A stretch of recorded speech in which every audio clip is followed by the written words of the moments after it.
नौशहरो फिरोज़ वेझो ॻोठ जुमन राजपर जे रहवासी नौजवान वसीम राजपर खे खंबे 25 ॾींहं थी विया आहिनि, पर अञा ताईं नौजवान जो किथे ॾस पतो मिली नाहे सघियो, जंहिं करे नौजवान जे घर में हिकु हराम मतल आहे। नौजवान जी अमड़ खे बेहोशिया दौरा पइजी रहिया आहिनि। भेनर भाउ जे बाज़ियाबे लाइ क़ुरान लोॾे ॿाॾाए रहियूं आहिनि। ॿिए पासे नौजवान वसीम राजपर जे बाज़ियाबे लाइ ॻोठाणनि पारां प्रेस क्लब नौशहरो फिरोज़ आॾो एहतजाजी मुज़ाहिरो कयो वियो। एहतजाज कंदड़ नौजवान जे बाज़ियाबे लाइ नारा हणी रहिया हुआ।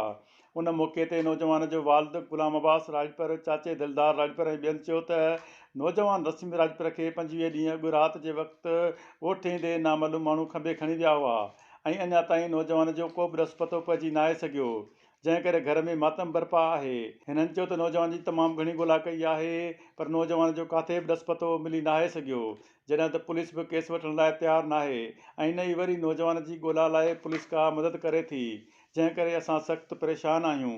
हिननि चयो त असांजो नौजवान कंहिं बि गैरक़ानूनी सरगर्मी में मुलवस नाहे। हिननि चयो त नौजवान खे आज़ादु कयो वञे, इहा सूरत में सख़्तु एहतजाज कयो वेंदो।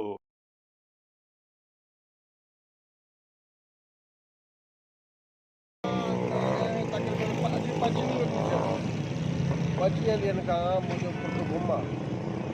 हिन महिल ताईं का बि न को पुलिस कुझु कयो आहे। असां DIG साहिब सां मिलियासीं, SP साहिब सां मिलिया आहियूं, थाणे ते 3-4 चकर विया आहियूं। असां एफ़आईआर दाख़िल बि न कयनि, सिर्फ़ु NC दाख़िल कयनि। हींअर असांजे घर में तमामु हालत ख़राबु आहे।